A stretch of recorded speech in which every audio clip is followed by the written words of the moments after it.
Chers amis, nous allons continuer ce soir à raconter l'histoire de Rabbi Israël Baal Shem Tov, le fondateur de la Chassidoute, le père fondateur du chassidisme.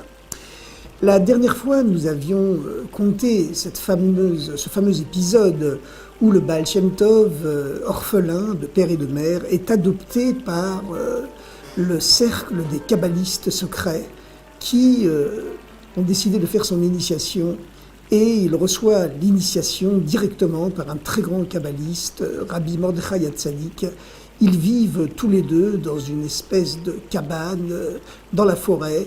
De temps en temps, tous les quelques mois, tous les kabbalistes secrets de Pologne viennent se rassembler dans cette cabane pour faire leur rapport au chef du réseau des kabbalistes secrets, Rabbi Adam Baal Shem, Rabbi Adam, le maître du nom céleste. Et chacun fait donc son rapport, puisque le Baal Shem Adam, le maître des kabbalistes, avait organisé tout un réseau d'aide, un réseau d'entraide aux Juifs de Pologne qui vivaient dans des conditions absolument terribles après les pogroms de Khmelnytsky qui avaient décimé 90% de la communauté juive d'Ukraine, et après le terrible épisode de Shabtai Tzvi, le faux messie qui avait suscité l'enthousiasme d'une très grande partie du peuple juif, à la fois en Asie, au Moyen-Orient, puisqu'il vivait en Turquie, dans l'Empire ottoman, sur la rive asiatique de la mer Égée, et jusqu'en Pologne, jusqu'aux Pays-Bas, jusqu'en Hollande. Ce faux messie avait soulevé un immense espoir.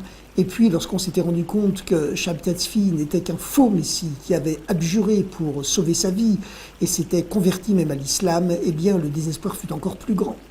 Donc, pour aider les Juifs qui souffraient physiquement, matériellement et aussi spirituellement, le Baal Shem Adam avait organisé son réseau de kabbalistes secrets qui voyageaient dans toute la Pologne, dans toute l'Europe de l'Est, dans cette province qui, à l'époque, recelait 90% des Juifs d'Europe. Et ils avaient pour rôle de relever le niveau matériel, économique, social d'abord des Juifs, et puis, en même temps, ou dans un second temps, leur niveau spirituel. Tous les quelques mois, donc, ces kabbalistes secrets se rencontraient dans cette maison au fond de la forêt où le Baal Shem Tov, encore enfant, il avait 7 ans lorsqu'il avait été adopté par Rabbi Mordechai, le kabbaliste, eh bien, le Baal Shem Tov recevait son initiation et il assistait à ces colloques des tzadikim secrets, les justes cachés, qui faisaient chacun leur rapport oral sur les choses qu'ils avaient accomplies au service des communautés juives dont ils avaient reçu la mission de s'occuper. Or, à cette époque, nous étions donc tout au début du XVIIIe siècle, eh bien, sévissait encore en Europe l'idéologie du moussar, c'est-à-dire de l'éthique, de la morale. À savoir que depuis le Moyen-Âge, avec les souffrances du peuple juif, il y avait un courant spirituel qui était devenu majoritaire dans le judaïsme, qui voulait qu'on fasse passer la morale au premier plan. Et cette morale, ce moussar, visait en premier lieu à faire prendre conscience à l'homme de sa bassesse, de son infinie petitesse face à la grandeur de Dieu, et de le faire vivre dans la conscience donc de la déchéance humaine. Ceci semblait au maître du moussar le meilleur moyen pour conserver les juifs à l'intérieur du judaïsme. Une technique du moussar était particulièrement de se concentrer à l'époque sur la crainte de l'enfer, la peur du châtiment, la peur du punition. Et cela semblait fonctionner de façon remarquable, puisque les Juifs d'Europe ne s'assimilaient pas, ils étaient tous extrêmement pieux. Cette crainte de Dieu permanente qui était entretenue par l'idéologie du moussar semblait donner toute satisfaction.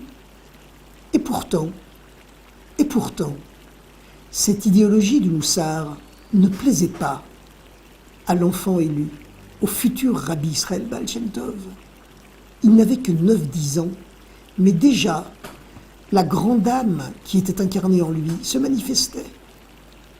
Un jour, il prit la parole lors d'une de ces réunions et déclara « Mais pourquoi cherchez-vous ainsi à ce que les Juifs se concentrent sur leur propre déchéance, sur leur bassesse, sur la bassesse humaine en général, ne vivent-ils pas déjà dans des conditions suffisamment éprouvantes, soit matériellement, soit spirituellement?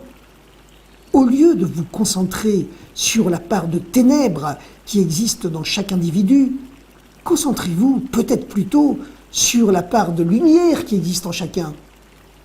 Chaque être humain possède en lui une parcelle de Dieu.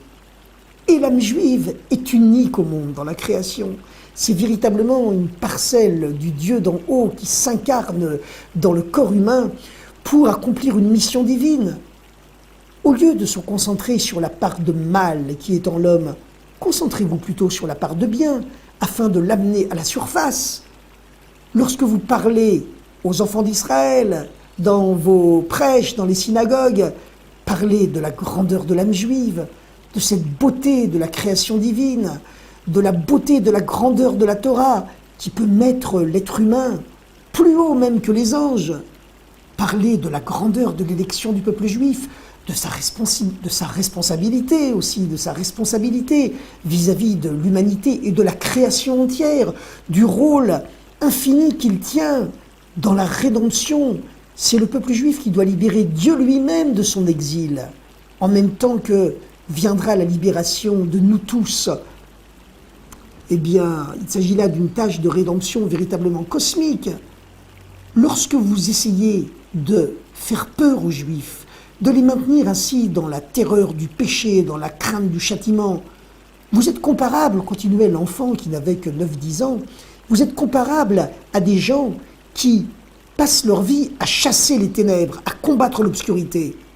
Mais dès que vous arrêtez de chasser les ténèbres, ils reviennent d'autant plus sombres, encore plus noirs qu'avant. Au lieu de vous concentrer sur ces ténèbres qu'il faut chasser de la maison, allumez juste, dans un tout petit recoin de la maison, une petite lumière, une petite flamme. Cessez de penser aux ténèbres, cessez de penser, de vous focaliser sur le mal, sur l'obscurité, sur les péchés. Concentrez-vous sur le bien, sur le positif. Allumez une petite flamme et vous verrez que d'un seul coup, une toute petite flamme suffit à éclairer un océan de ténèbres. Aujourd'hui, 250 ans après le dévoilement du chassidisme et de Rabbi Israël Baal Shem Tov, cette façon de voir le judaïsme, la spiritualité juive, nous paraît presque évidente, tellement elle semble simple. Mais à l'époque, c'était une véritable révolution. Il fallut 2 ans à l'enfant prodige pour persuader ces kabbalistes cachés, qui avaient souvent le triple, quadruple, le quintuple ou même plus de son âge, d'adopter sa nouvelle façon de voir le judaïsme. Et effectivement, au bout de 2 ans environ, tout le judaïsme d'Europe de l'Est commença à changer. Les justes cachés, avec le Baal Shem Adam à leur tête, s'étaient laissés séduire par ce dévoilement de la grande âme, de cet enfant prodige, de cet enfant élu qui était Rabbi Israël Baal Shem Tov. On dit qu'une âme comme la sienne, il n'en descend qu'une tous les 1000 ans. Il était venu sur terre pour dévoiler cette nouvelle façon de voir le judaïsme, qui était déjà un avant-goût, un petit avant-goût de cette dimension positive, cette dimension de lumière, cette dimension qui sera celle des temps messianiques et dont, à son époque, le peuple juif devait déjà tester un avant-goût.